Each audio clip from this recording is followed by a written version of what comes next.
The movie kicks off on the streets of Los Angeles in 2030. 4 years earlier, in 2026, during the height of the Great Depression, the California Grand Lottery was introduced. Desperate for a financial lifeline, both the new government and the public supported its creation. The catch? The winner could be killed before sundown in their jackpot legally claimed, but no firearms allowed. In 2030, Stifler is on the run, with an angry crowd hot on his heels. Everyone's eager to get their hands on his jackpot, and some even ditch their 350Zs in the middle of the street to chase him down on foot instead of just running him over. Stifler holds his ground, taking down a few of his pursuers. He then leaps from a parking garage, landing in the backyard of a lunchtime lady. Lunchtime. They dive into the action together, and Stifler barely manages to fight off the attackers. Eat this.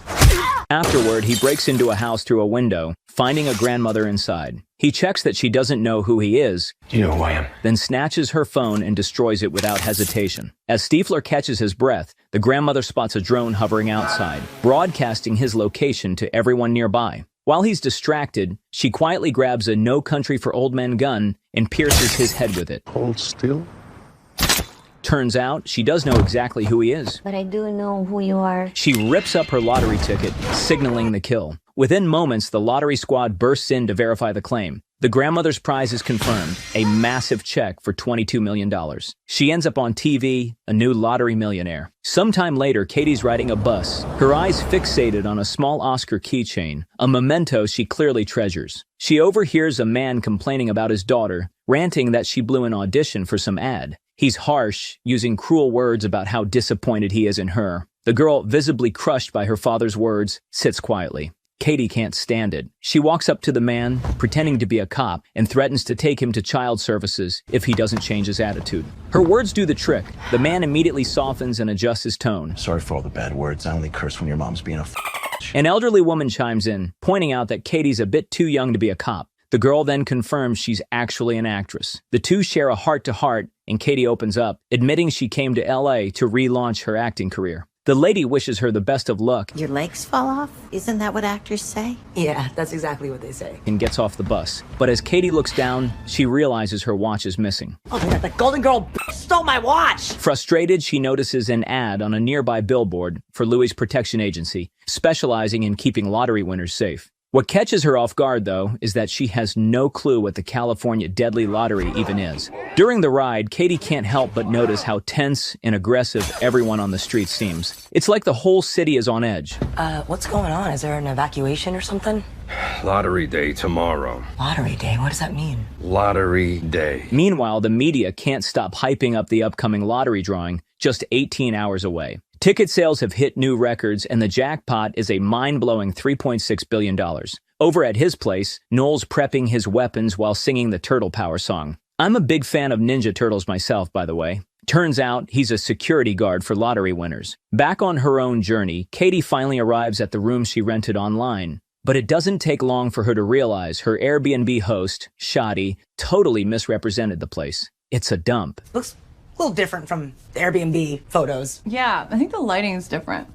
Oh, the entire room is different. Oh yeah, no, it was a different house because we use fake photos. Because like, who's gonna stay here if we don't? Shadi herself is equally annoying. There are pictures of her all over the room. She cracks cringy jokes, and she ignores her mom's well-meaning calls. Yeah, it's my mom. Bye. She calls me all the time. I haven't answered in 2 years. She just calls and calls and calls, and she's like, Shadi, I love you. I miss you. That's sweet.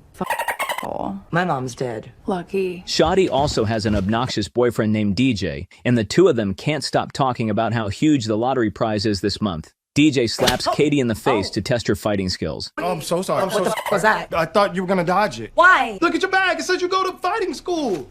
Okay, what the f is stage fighting? It's fake fighting for movies. Wait, they fake fight in movies? The next morning, Katie wakes up to the leaking from the upstairs toilet and quickly realizes her clothes are soaked and ruined. She calls Shadi to complain, especially since she has an audition in just a few hours. Shadi's idea of help, renting her clothes for an extra $40. With no other option, Katie has to dip into her savings for a hideous outfit and take a cab because she's already running late. During the ride, the cab driver won't stop making awkward comments and talking about celebrity gossip. She proudly mentions she used to work with a ton of celebs back when she did construction, even claiming she installed Machine Gun Kelly's panic room. What does Machine Gun Kelly have to panic about? Running out of skin to tattoo? When Katie finally makes it to the audition, the secretary hits her with a $400 fee to participate. After handing over the money, her audition begins. She explains she was in a bunch of TV ads as a kid, but had to put her career on hold to take care of her sick mom in Michigan. Are you the kid from the Spaghetti Squares commercials? Yeah. Who cares? It's Spaghetti Squares. After her mom passed, Katie decided to give acting another shot. As she's speaking, she reflexively reaches into her pockets for her monologue notes, but instead she pulls out Shadi's lottery ticket. In the chaos, she accidentally activates it by pressing her thumb onto the fingerprint scanner. The system registers her as a player, snapping her picture. Panicked, she quickly stuffs the ticket back in her pocket and tries to get back to the audition. But things take a strange turn when the men ask her to do weird things, like touching her toes while delivering her lines or jiggling during her dramatic speech. Frustrated, Katie demands her money back, but they just toss her out. In the corridor, Katie wishes another actress good luck, casually saying, "Break a leg." You break a leg, bitch. Break your entire body. Thank you. Suddenly, all their lottery tickets activate, announcing that Katie is the winner, and even flashing her face on screens. The actress's attitudes change in an instant, and they surround her. Katie has no idea what's going on. I definitely didn't get the part, so there's no need for the death stare. Before she can process it, they start attacking her with anything they can grab. What the ladies? Break a leg means good luck in the theater. Calm down. She narrowly dodges each strike, still clueless about why they're coming after her. Even the workers get involved, jumping into the chaos. Jesus, Hollywood's gotten extremely competitive. On the next floor, Katie manages to duck into a room, escaping the actresses as they run off. But when she looks around, she realizes she stumbled into a karate class. And these people aren't here for a friendly spar. They immediately target her, tossing her around like a rag doll, calling her my jackpot. Worse, they're not just after her. They're fighting each other too, all trying to get the kill for themselves. Oh my God, that's our student! Desperate, Katie tries to ask what's going on, but they don't even acknowledge her, too consumed by the competition to listen. The coach hurls Katie through a wall, sending her crashing into a yoga class. And of course, more people are ready to kill her. The Karate Kids follow right behind, and a massive brawl erupts. Katie's thrown into the chaos, but eventually the karate coach overpowers everyone, pinning Katie and choking her out. Just as it seems like it's game over, Noel bursts through the ceiling, slamming the coach into the wall and saving her. He quickly offers her a deal, 10% of the jackpot in exchange for protecting her. He hands her his smartphone to sign the contract, all while explaining the situation. With no other options, Katie reluctantly agrees. Okay. From that moment on, Noel goes into full-on warrior mode, taking on anyone in his way. He uses everything as a weapon, even Katie. It's like watching John Wick in action. Noel's nearly unstoppable, calculating every move and predicting every attack before it happens. Once all the opponents are down, Katie quietly grabs Noel's paralysis dart gun, not trusting anyone anymore. And what am I threatening you with? Oh, that shoots enzyme protein peptide bioactive constituent rounds that cause temporary paralysis. But Noel easily snatches it back from her. Afterward, he carefully arranges the unconscious bodies, making sure none of them will choke on their tongues. He explains that the lottery drone, which is already hovering outside, broadcasts the winner's location every 14 minutes, so they can't afford to waste any time. As they rush out of the building, Noel explains that the rules of the lottery don't allow the players to kill each other. Fans can't kill anyone else for your money, just you. Also, your fans cannot use lethal ballistics. That means no guns. Hold on. Fans? I don't have any fans. Hey! It's Katie Kim! Just as they're about to make their escape, someone at a nearby food truck throws a knife at Katie. Noel reacts quickly, helping her dodge it before they both jump into his car and speed off. Hey, you really don't know what's going on? I know you're some sort of kung fu bodybuilder that cares about the tongues of people he beats up. As they drive through town, nearby people start getting alerts about her location, and the hunt begins. The ice cream truck abandons its kids. Oh, wow. That nice girl from the bus. Good for her. Even the old lady from the bus is now armed with a No Country for Old Men gun. Meanwhile, Noel finishes explaining how the lottery works. Katie just has to survive until sundown. But before then, anyone with a losing ticket can legally try to kill her for the prize. Before long, their car is being chased by a gang on motorbikes and ATVs. Noel quickly grabs helmets for both of them and speeds up, trying to outrun them. The gang throws Molotov cocktails and one of them hits the car, setting it on fire. They use clean tequila. I never got the tequila craze. More of a gin guy. You ever tried darting stalls? But Noel doesn't stop. He floors it, driving into an old warehouse where the wind helps put out the flames. Inside, he skillfully maneuvers through the building, dodging Katie's fans who are still after her. Katie, breathless and desperate, asks how to cancel her participation in the lottery. Noel's answer is blunt. The only way out is to leave the city. But he points out that no one ever really wants to quit the lottery. They're all in it for the money. Eventually, they find a quiet spot to catch their breath. Get me out of the game! You really mean that? How can someone whose face looks so much like a giant ear not hear what I'm saying? Noel, however, tries to persuade Katie not to quit the lottery. He's in this for his share, after all. But in the end, he knows the client's desire is the law. With a reluctant sigh, he agrees to help her get out of the city. By the way, John Cena looks like Ralph on this frame. You know what you're doing right now?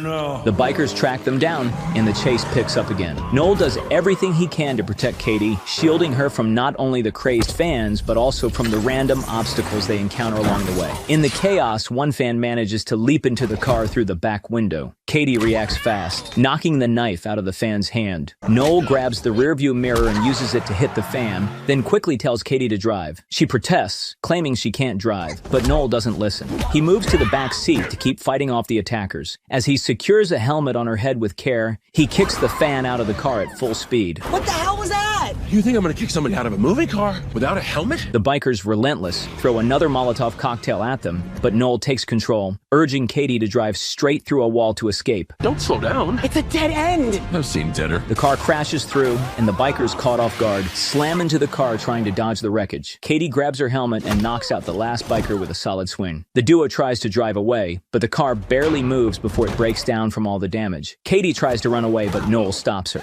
She fights back, using her acting fight moves, not believing that he actually wants to help. Noel tells her he's just trying to treat people the way he'd want to be treated. In the heat of the moment, Katie throws sand in his face and punches him, breaking his nose. Noel's impressed by her punch and even gives her a compliment. I can smell my own face. Good job. He calmly pops his nose back into place. Just then, a police car pulls up and Katie runs to the officers, hoping for help. Finally, some real help is here. They're gonna try to kill you, Katie. But as Noel predicted, the cops are just as ready to kill her. He manages to catch their taser just in time and starts fighting them off while Katie makes a break for it. Out on the street, Katie notices the Pinky Poo Poo mascot staring right at her. Pinky Poo Poo! She quickly hides her face behind a map, but her lottery ticket buzzes with a message. It's a location update in video from the DJI Inspire lottery drone, which, by the way, is the best drone. The people on the street notice the drone's signal and realize she's nearby. Panicked, Katie rushes into a wax museum, but the guard stops her. Sorry, we're closed for renovations till next week. However, he recognizes her, not just from the lottery, but from her childhood career in TV ads. And I also love spaghetti squares. He reassures her she's safe here, explaining he has a daughter her age and finds the lottery immoral. She hides in the museum where she stumbles upon a strange wax figure of J-Lo. Is that supposed to be J-Lo? Looks like a statue of a woman asking to see the manager. Then Katie receives a call from Shadi. The annoying girl pretends to empathize with her, but in reality, she's already on the same street searching for Katie. Katie asks if she can borrow Shadi's car. In return, Shadi asks for her address, lying that she's at home. While Katie hesitates, she hears Pinky Poo in the background and suddenly realizes that Shadi is hunting for her too. At that moment, a wax figure in the museum welcomes her, giving away Katie's location. Afterwards, Shadi and DJ try to enter the museum. Sorry, we're closed for renovations. But the guard stops them. Oh, you two are banned. Reminding them they're banned for having done dirty stuff with a Tin Man figure. I thought we were f***ing RoboCop. In response, Shadi knocks the guard out cold, and the couple rushes inside. Katie hears the commotion and hides behind a statue, but when she tries to sneak out, she's spotted. DJ immediately shoves her onto a desk, and Katie quickly throws a bottle at Shadi's head before tossing sand in DJ's face to get him off her. The couple starts beating her up, but Katie defends herself with the statue's staff. When she sees an opening, she tries to run, but Shadi kicks her back. In the next room, Shadi and DJ start attacking Katie with the broken halves of the staff. Katie fights back by hurling statues at them, thinking she's throwing Cher. They're the Kardashians, you idiot! What? Really? The fight spills into the horror room, where they grab any prop they can find to use as weapons.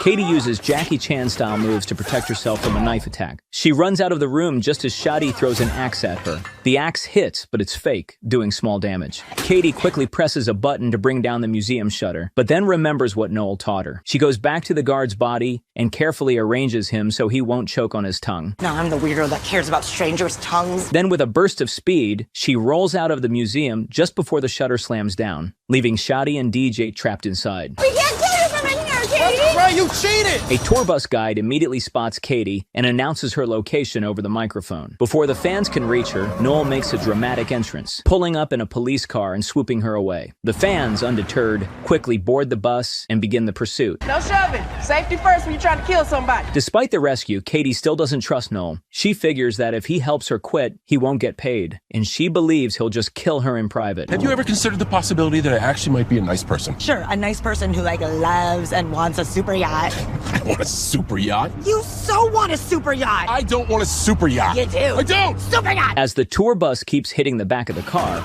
Noel wishes they had a bomb shelter or something. Katie then remembers the taxi driver who had been talking about installing Machine Gun Kelly's panic bunker. Soon the duo arrives at Machine Gun Kelly's house, but when they ask to be let in, he assumes they want something inappropriate. No, and you would turn my asshole into the Eye of Sauron. Just then, the tour bus appears, and Katie quickly grabs Noel's dart gun, forcing MGK to open the panic room. They rush inside, but Noel points out that MGK knows the code to the panic room and will likely tell the fans, so instead of taking him with them, Katie tranquilizes him. Ow! You know, I'm more of a white wine guy, but this feels pretty good. Leaving the rapper behind. One fan, however, manages to slip his hand through the door. Noel reaches for the dart gun to take care of him, but Katie mistakenly thinks he's aiming at her. In a panic, she grabs the dart gun from him, shoots the fan in the arm, closes the door, and points the gun at Noel, accusing him of trying to kill her. The accusation hits Noel hard, but he doesn't argue. Instead, he tries to lighten the mood, cracking a joke about the Machine Gun Kelly's panic room. So Machine Gun Kelly has a panic room. What's that guy panic about? Running out of skin to tattoo? Katie, surprised, realizes he shares her sense of humor. Noel reassures her that they're safe here, and there's nothing to fear. Can you stop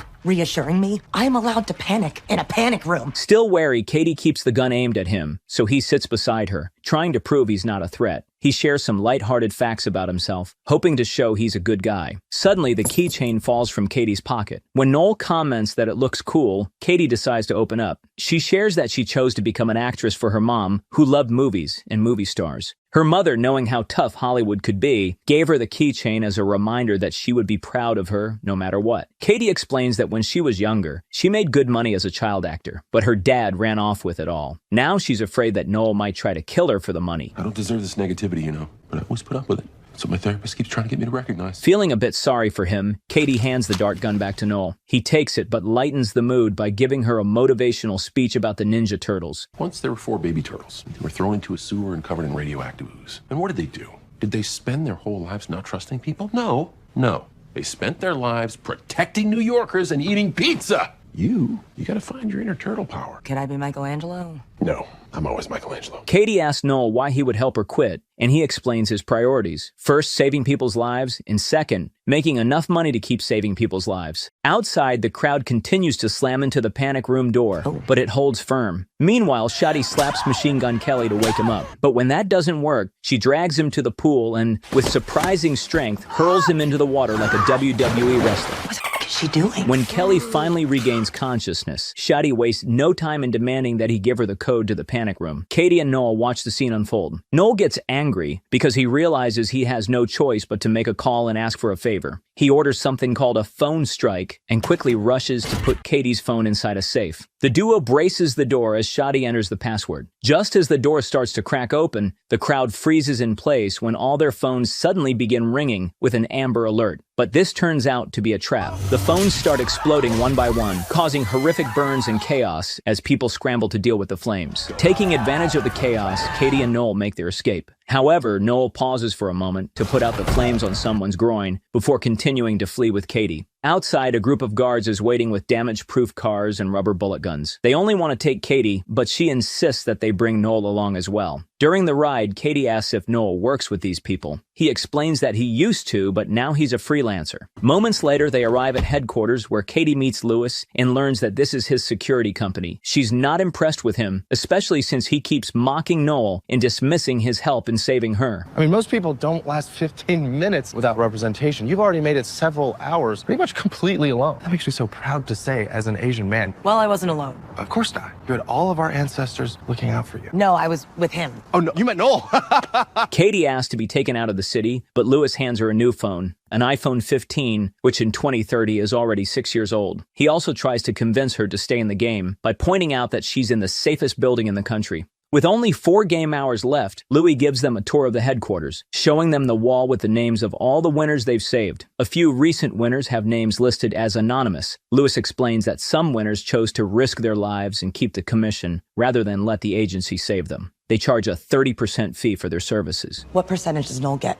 Sorry, Noel? Yeah, he saved me way before you guys entered the picture. Before signing the contract, Katie bargains for 30% of their profit to go to Noel. Even Noel is flattered by the offer. Katie points out Louis's neat outfit. We're all here to kick butt on your behalf. Really? Because you look more ready to challenge Celine Dion to a sing-off. And to demonstrate his tough character, Louis proudly shows off his best weapon, slimline grenades. Afterward, they see on the security cameras that the fans are gathering outside. You might want to use a different word than fans. Louis decides that it'll be safer to move Katie to a hidden underground fortress using decoy vehicles. They also plan to change her appearance to avoid detection. While they're alone, Noel thanks Louis for helping them and expresses hope that their past is water under the bridge. Louis replies that he doesn't hold a grudge against him. Fix yourself up a little bit. You look like Wreck-It Ralph after a 14-hour cocaine bender. Jeez. The duo receives medical care for their wounds, and while they recover, Noel shares more about himself. Katie asks what he spends the money from saving lottery winners on, and Noel opens up. He used to be a mercenary in the private sector alongside Louis, and their unit was sent all over the world to take down dangerous people. One day, Noel realized that not all of his victims were bad guys, and that moment led him to quit in the middle of a mission. He tried to convince Louis to leave as well, but Louis didn't listen. Without Noel there, the mission went wrong, and their entire unit was wiped out. Louis was the only survivor. Now Noel uses the money he makes to support the families of both his victims and his fallen teammates. In return, Katie shares her own story.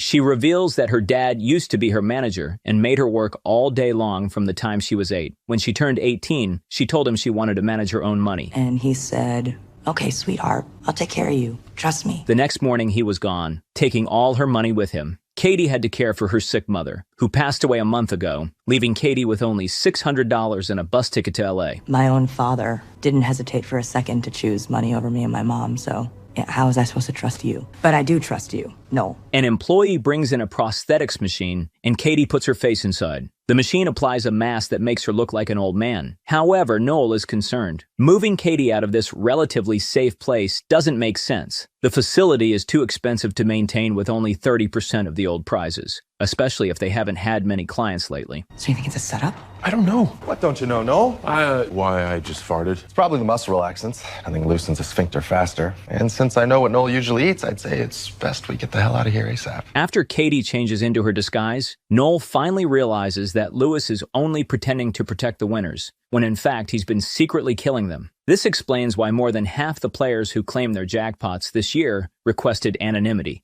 It's Louis killed all of them. Katie, we're in a honey trap. Oh, shit. What? Noel sharded. No, buddy, would you squeeze her asshole shut and hold it in like a fucking man? Louis takes Katie to a car, but Katie insists that Noel come with her, a request Louis turns down. He promises to protect her, using the same phrase her father said before stealing her money. I'll take care of you, sweetheart. Trust me. Eventually, Katie kicks Louis in the groin, and Noel uses the distraction to open the garage door, letting the fans rush in. He shoots all the guards with his darts as the crowd floods the area, but they don't recognize Katie and ignore her. Noel quickly gives her a key card he stole from a guard and tells her to run while he buys some time. As more guards swarm the scene, they restrain Noel while Louis tries to beat the information out of him. Meanwhile, Katie sneaks into one of the decoy cars, which is set to autopilot. The AI-driven decoy cars takes off, and that's when it hits Louis. Katie's in one of them. He quickly sends his people after her. Katie crawls out of the trunk and quickly pulls off the mask. It's way too hot. Taking control of the car, she swerves off the planned route and speeds out of the city. Louis' team immediately detects it and sets on pursuit. Meanwhile, Bobby Lee announces on his stream that the drone has lost track of Katie, so if she doesn't make any mistake, she'll be safe until the end. The fans erupt in cheers, raising their drinks to toast their new hero, Katie Kim. Just as Katie is about to leave town, she gets a call from Louis. He orders her to turn around or he'll kill Noel. Noel tells her not to worry about him and insists she needs to get out of the city. Meanwhile, Louis stabs Noel multiple times with a lottery gun, threatening to finish him off. Despite Noel's constant pleas for her to leave, Katie can't bring herself to keep going. Reluctantly, she turns the car around. Louis then sends her the location where she needs to go. Louis takes Noel to an old theater, where he begins to explain his twisted view of the world. According to him, money is all that matters and Katie isn't even a person. She's just a walking ATM. Louis then reveals a dark truth. During the mission that Noel bailed on, Lewis robbed and killed an entire family for their gold. And even worse, Lewis killed all his own men afterward because he didn't want to share any of the spoils. Noel realizes he's been blaming himself all these years for things that were never his fault. You killed our team for gold? Yeah, I did, Noel. As Lewis' men rush toward the theater, Katie, with only 15 minutes left on the clock, grabs a bolt gun from the glove compartment, A SpongeBob gun. and rushes inside. She finds Lewis and Noel on the stage, and without hesitation, she threatens to commit unthinkable so that nobody gets the money. Lewis, unconvinced, laughs it off. For this guy? Until Katie points out that he's going to kill her anyway. So the only choice that I have left is whether or not I want you to be rich because of it. No, go ahead, pop your own skull. I'll just wipe your prints off the bolt gun and tell him I did it. She then reveals that she's streaming everything live on social media. Oh, you're crazy, Katie Kim. Katie starts venting about the miserable state of her life. No friends, no family, and how Noel is the only one who actually cares about her. She's on the verge of pulling the trigger, but just as she's about to, Lewis drops the handcuff keys to Noel and offers her a deal. Katie pretends she's about to hand over the gun, but in a sudden move, she Sparta kicks him off the stage.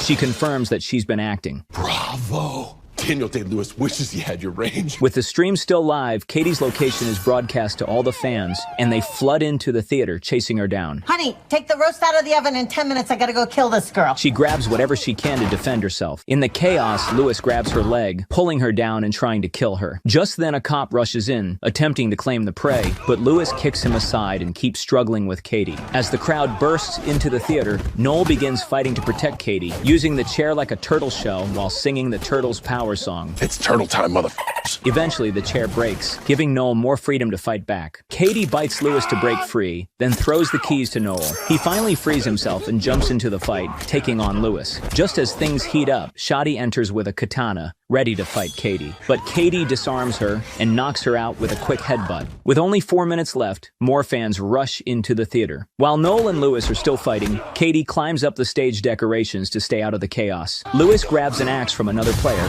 but Noel defends himself with cymbals. After a tough fight, Noel finally defeats Lewis. As the bus lady tries to climb up after Katie... Hi, Miss Kim. Good to see you again. What? Your watch keeps terrible time. She kicks her off, sending her tumbling down. Meanwhile, Noel starts destroying the stage decorations to stop people from following Katie. Lewis' men finally show up. Half of them form a human ladder to help Lewis climb, while the others tackle Noel to the ground. Lewis reaches Katie on the scaffolding, and the two start fighting. Katie slips and ends up hanging on the edge. In a desperate move, she reveals she had used her keychain to pull the pin out of Lewis' grenade earlier. The grenade explodes, taking out Lewis. Lewis is killed in the blast, and Katie falls. But just as she's about to hit the ground, her fans appear, holding up a massive flag, and catch her just in time. And now I can call them fans for real. With the countdown hitting 0, Katie pulls Noel into a hug, promising him 50%. The lottery people arrive, handing her the check, and Katie announces she doesn't want to be an actress anymore. 6 months later, Katie and Noel are running several charitable projects together, including a free protection agency, a self-defense and stage fighting school, and a center for kids from troubled homes. Noel opens a Ninja Turtles-themed pizzeria, but ends up getting slapped with a copyright infringement lawsuit. The duo also takes some time off for a vacation on their very own super yacht. Grand Lottery is coming to your town with our biggest jackpot yet.